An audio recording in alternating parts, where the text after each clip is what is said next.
flowers everywhere. What is this place? Hello? Anybody here? Hello? It's Musky, hi! Hey! Who already managed to die. Magic Bridge! Alright, you're leaving me from the multi-block master race. Farewell, my friend! See ya! See ya! Hope you enjoy your time on the multi-block land.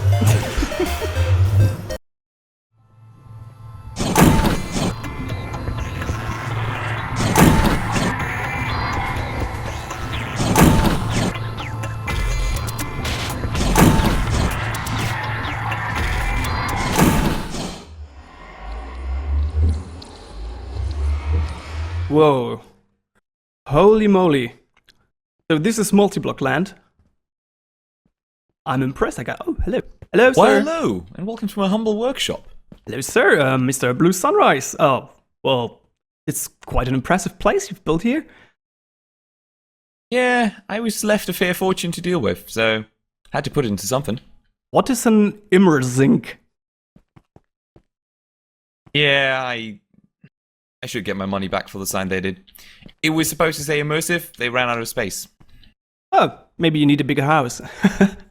Whoa, this is certainly intriguing. Silo.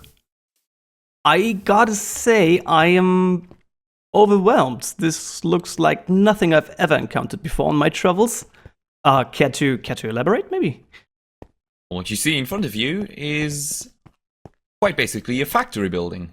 A factory. Alright, so where's the magic happening? Inside. Inside. Well, after you, sir. You'll find that it's not so much magic, but technology. Technology. Just a fancy word for magic. Effectively, yes. Once you can explain it, it's technology.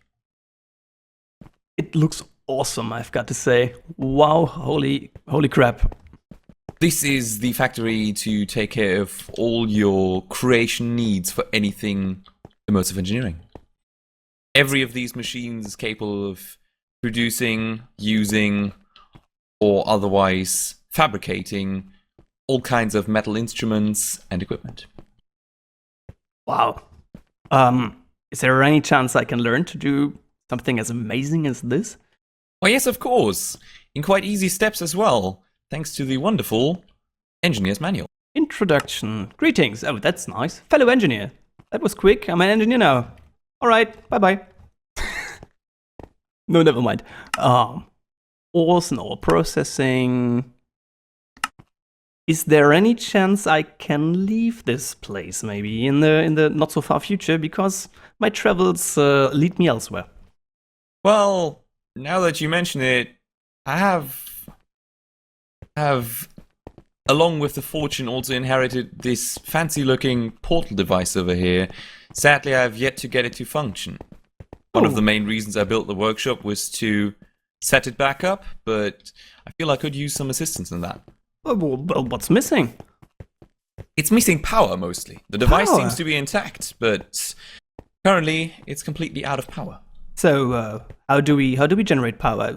I presume it's got nothing to do with flowers or sacrificing stuff. You could try, but I doubt it'd be very effective. Alright, then, lead the way, sir. You have my sword, I mean my assistance. What I'd more like you to have is a hammer, in fact. Hammer. Hammers are usually your implement of engineering in this world. Ah. Or you could clobber bunnies with it, if that's what you fancy. Yeah, I've been told I like doing that. Well, so I've got a hammer, I've got a manual, and we need to get power over there so I can continue on my travels. What would be our plan of action? Well, this workshop is thankfully already very well equipped in terms of machinery, so all we need to produce, we will be able to.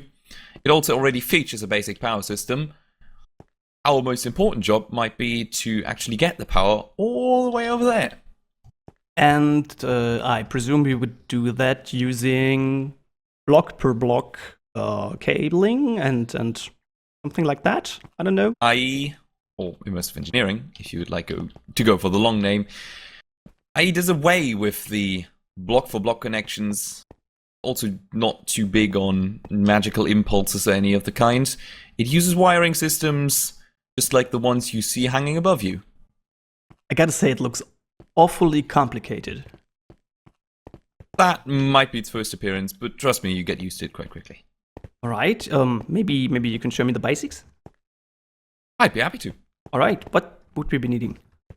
Well, I'd say first of all, you should follow me into the internals of the workshop where we keep the materials Oh, this is and neat. where all the processing. This is neat, and I'd say quite organized. Yes, we're quite well equipped in here. Molds. Except for the fact that we might have to use as the raw materials to actually produce some of the wires we're going to need. Okay, what kind of wires? I see there's coils over here. Exactly. Coil represents a certain tier of wiring. All right. Tier has a specific function. Now the portal over there is going to be quite power heavy, so we're probably going to need a very high voltage. For the high voltage, we will need a mix, in fact, of aluminum and steel in order to make very strong wires that still are very good at transferring power. Aluminum is over here, but there's steel. Just grab half a stack of each for now. There we go. And put that back. Great. All right, and the next step? Our next step would be to make the basic tools to actually take care of the creation of the metals. Or, well, the processing of the metals. Yeah, I've got the hammer. I guess I'll just hammer away. Almost. For the sake of making this easy on the both of us, we should probably each have a tool. So, I will ask you to create a wire cutter, and I in turn will create a hammer. All right, a wire cutter. But use your book to look that up. Oh, of course, which is way more immersive. The power wires generators. That sounds quite right. Basic wiring. Connectors. Oh, we want. There's a wire cutter. So I need treated stick and iron ingot. And let me guess, treated sticks are being made from treated wood. Correct. All right, so where do we get the treated wood? Treated wood is something we have to create ourselves, in fact. Oh, okay, so there's no treated trees? No, you could probably paint a tree in the oil we will use, but I don't think the tree would like that. So how What you will see we... in front of you is a Yeah. coke oven. Coke oven is quite handy in creating coke, a very concentrated source of fuel, and it also has the added benefit of creating creosote oil, which is then used to strengthen the wood. So we need wood. Where do I get wood? Oh, no. Ah, bingo. How much are we going to need? Half a stack again? Not too much, but I think 8 planks might actually do the trick. 8 planks. Go. All right. The other thing you are going to need is the creosote oil, which I completely blanked on the name there. Creosote oil is already being pumped out the oven by this fancy pump over here and stored in the massive tank you see in front of you. It says fluid pump, but it seems quite solid. Well, it has fluid inside it. Ah.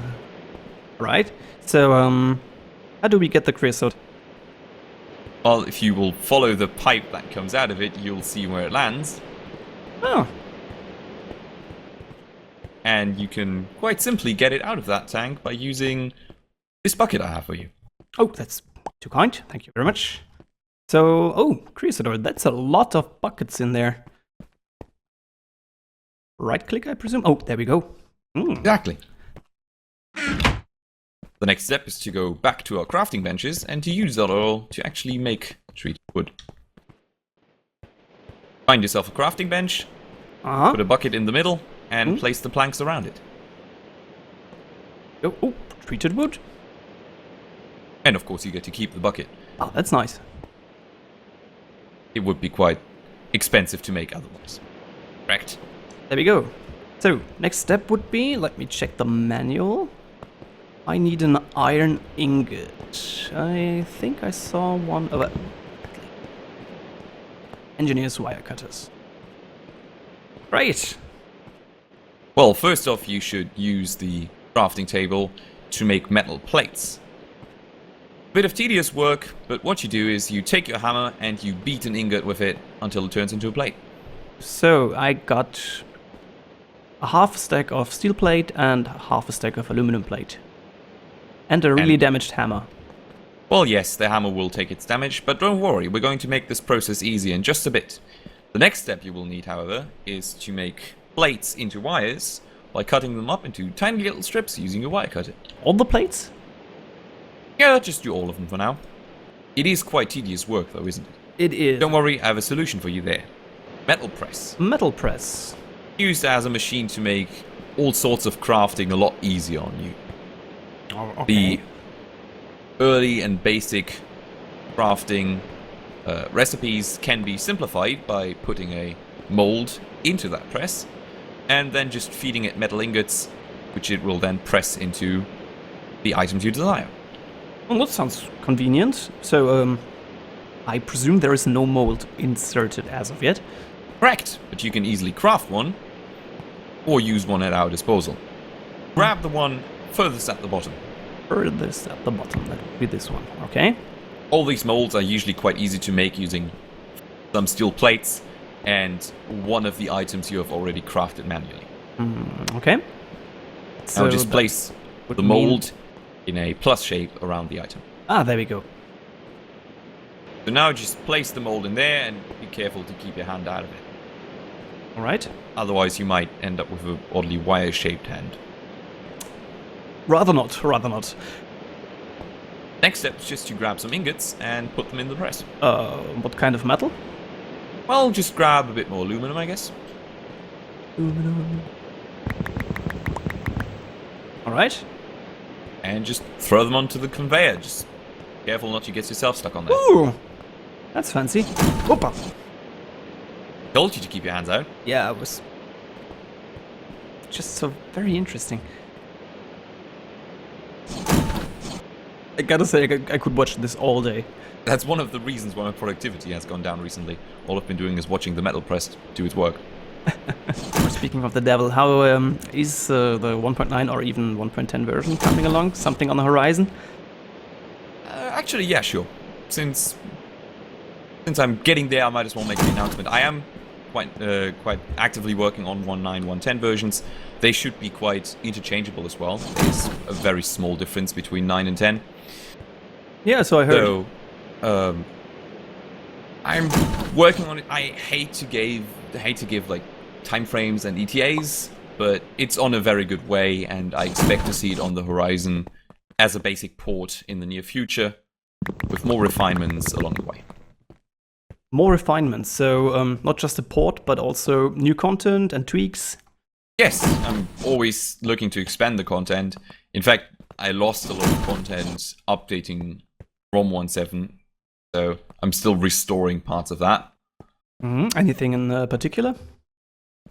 Well, there used to be a machine that was a fan favorite among the people, which was the lightning rod, because it allowed a lot of energy generation at a quite reasonable price. And that machine is coming back. It just needs a bit more tweaks, and it has gotten a very fancy new design. So when I actually get around to it, I will re-implement it, and people can rejoice and get their free energy off of their thunderstorms again. Speaking of fancy, I mean, your mod has definitely one of the coolest looks that is out there in modern Minecraft. Was that your goal from the very beginning, or did it just like evolve into that direction? Well, in that regard, I'll obviously have to give a massive shout out to Damian Hazard, the artist who made all of this possible.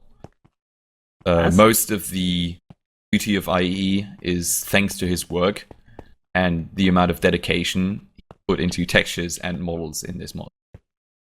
Did you set out in the beginning to go for a multi-block based mod, or? Yes, we very much did. Okay. He designed the initial wire systems, and very quickly it turned into us going, we should have a big retro machine mod. And yeah, I approached him saying, hey, do you want a coder for that? And he said, yeah, sure. And that started the project a little over a year ago. And a successful project it has been. I mean, you've been voted best newcomer mod last year. You rocked the Feed the Beast subreddit quite thoroughly. You've got a still ever growing and already very, very large player base, a lot of fans. Are you surprised by the success? No, I was absolutely overwhelmed by the success. As it kept coming in, I saw it happen, and I realized this was a lot bigger than I first imagined it to be. But when I cracked the first big download numbers of like tens and 20,000s in only a few weeks, that was very impressive. Mm-hmm. And a lot of players means a lot of feedback, a lot of input. How do you cope with that? There's never purely positive feedback, and obviously there's always complaints, always people saying project is laggy or stuff needs to be improved. But so far, the community has been incredibly positive about all we've done, very supportive and encouraging, and even giving us new ideas as well. Okay, and do you incorporate those ideas all the time? I mean, the good ones, and how do you go about that? If the idea fits within the style, if I personally and Damian like the idea, and if it's realizable as well, because a lot of it is always based on how available it is to do in code, then yes, we do try to include other people's ideas. There's always suggestions that get left open or do lie around for a long time, but in the end, stuff becomes realized, or on the chances that it doesn't, usually at least try to explain to people why it doesn't work or why it wouldn't fit the style of the mod. Mm-hmm. Do you have an example of an idea of a machine, of a gadget that was driven by the community? It goes from cosmetic stuff, like the inclusion of aluminum as a bigger building material in fences, scaffolding, and posts. Mm-hmm. That was hotly requested by the community. But also stuff like the recently added vertical conveyor belts. We're asking about easier methods to... Over here, I presume? Yes. Yes, you can see it's the one that are putting the seed into the squeezer. Those were actually a community requested feature. Another feature was elevators, and I figured I'd kill two birds in one stone. And I just made those be able to lift players as well. Oh, good stuff, good stuff. I like that this will allow for much more compact builds, as you can see. Yeah, there's always other suggestions on the horizon that might or might not be realized, but we'll tackle that when we get to it. So, how's your plan of action concerning this mod? Well, the biggest importance for me currently is the port, indeed. But I always add new features simply because they come to me at an instant and I want to realize them. So how it happens is I get an idea, or I read a very good idea. I poke Damian and go like, do you like that? And he says yes. And I ask him if he wants to make the art for it. And he usually says yes. And it takes us a few days of him arting it up and I writing the code, and suddenly it's in. One of the next things that is very minor improvement, but I'm very much looking forward to, is the ability to put covers on the conveyor belts, stop items from being picked up when you walk past them. Oh, that's going to be handy. As well as as the ability to make the factories a bit more compact and allow you to walk over the conveyors without being moved. When it comes to balancing, you've taken quite an interesting approach, because your machines, big and fancy as they are, never seem to be quite overpowered. I tried not to balance too much around other existing mods. I mean, sure, there's certain things you have to respect. Like using the RF system always means that you have to adhere at least a little to the balance of other RF mods. Mm-hmm. And stuff like ore doubling is obviously a key feature of most tech mods out there. So that's something that you can't spread out too much. But otherwise, I try to keep it mostly unbalanced around other mods. If anything, I try to balance around vanilla. Mm-hmm. To keep it fitting in with the existing Minecraft environment. So right. A lot of people say that the machines are unreasonably expensive compared to other tech mods, and I think that is a valid complaint, but I just refer them to the fact that everyone can just play with the machines they like the best. And if you prefer big, good-looking machines over the tiny ones, that's your choice to make. All right. Another, I think, balanced decision that you made is the arc furnace over here. And it's very unique in the sense that it needs this manual input of graphite electrodes. Arguably, there is other furnaces that can do the same this one does at high speeds and stuff, but I did like the idea of keeping it a bit more manual and keeping you a bit more confined to your factory and keeping you a bit more invested in the work you're doing in this factory. I actually got a fair few bug reports of people saying it's broken, I can't input the electrodes anymore, and I had to clarify multiple times that that's a feature and not broken. It was not always well received, but the player base of people saying, I like the mod for its complex multi-blocks and I'm willing to deal with the effort, definitely outweighed it. And to make up for it a little bit, the arc furnace got a lot cheaper by reducing its recipe cost in steel. It used to cost, I think, multiple stacks of steel to create beforehand. It's gotten a lot cheaper due to it being a bit more of a tiered system, going from the blast furnace of the improved one right behind you, the arc furnace here, and using the same materials at its core and just upgrading it by adding more around it. I don't know if on your travels you ever encountered Azenor and the magics of Thaumcraft. Yeah, but, I've been trapped in my base, surrounded by a ton of taint, so I've been there. A version of Thaumcraft ago, Azenor had a very fancy V-relay system where beams of light were used to transport magical energies. And Damian at the time was playing a lot with Thaumcraft and actually being a artist for the mod as well. He put those beams up on wooden poles and ran them around his base because he liked having bases of multiple buildings and connecting them in between.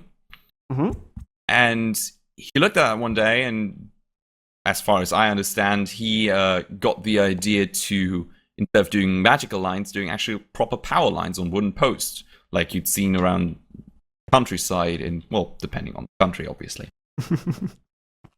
And that spawned the initial concept, and he did the first designs of having, wooden posts that could take little connectors on the top and have wires connecting them. And he put out the first demo screenshots on Twitter, and I saw it at the time, and I thought it was a very, very nice idea.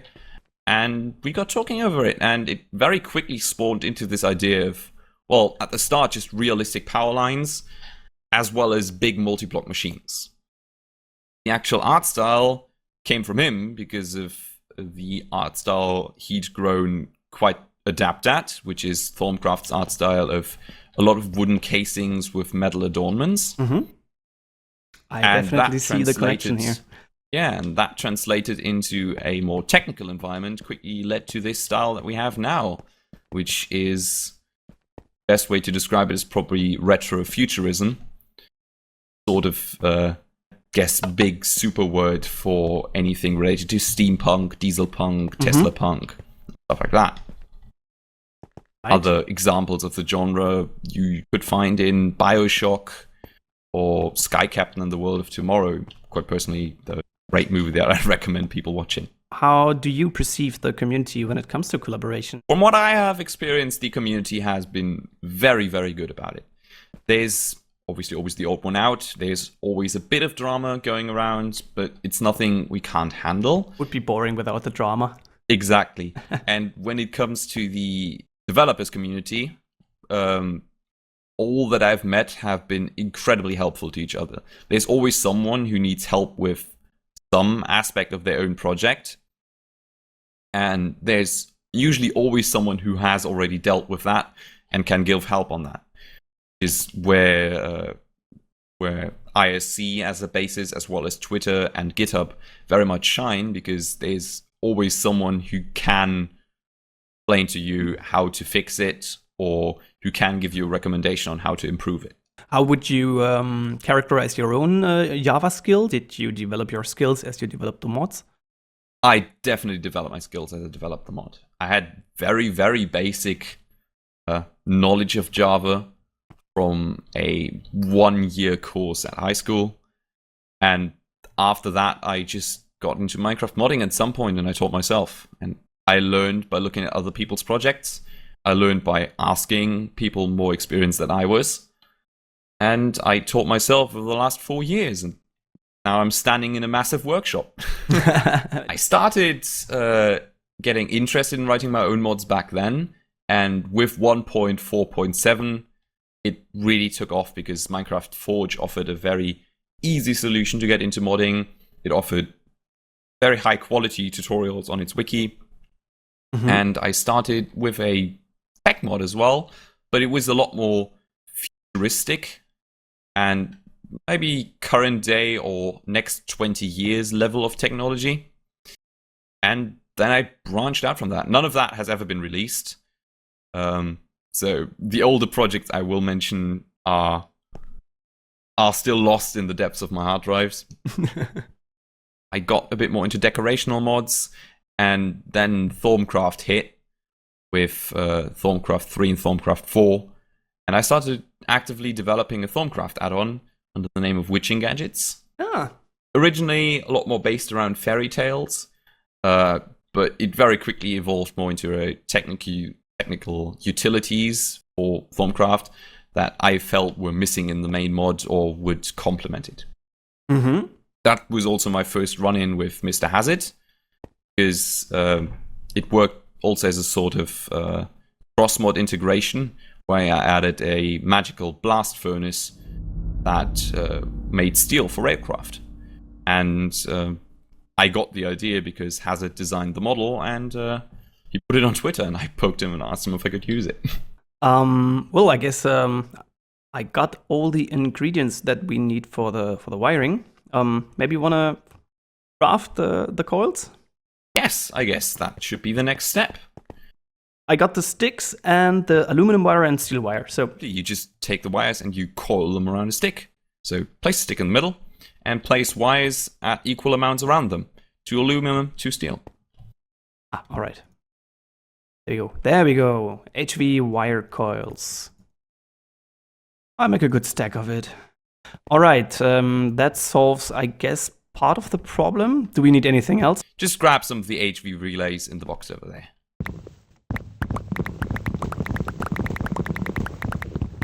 All right. And some connectors, I presume. Okay. And then just follow me outside. All right. I presume we need to put the relays or the connectors on those. Oh, that does. Oh, that's one of the options. The important thing to note is that connectors are in and outputs, and relays are just relaying power. So you can take those relays and you could put them on the bottom of these posts. And they should turn around, actually. That is. The arms of the posts will flip down to accommodate the relays. That's nice. Throw me some and we can put them along the track. That should be enough.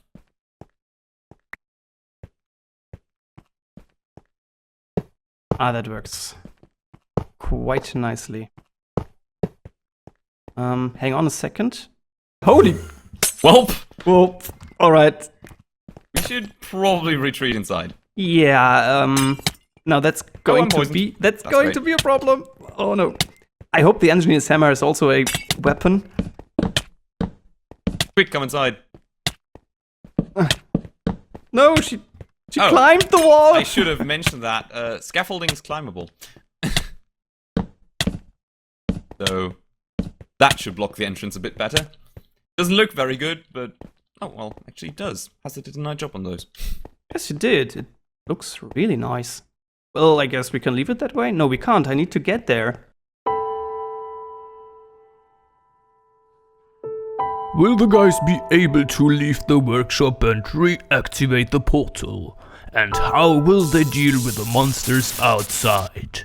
Spoiler alert, there will be violence.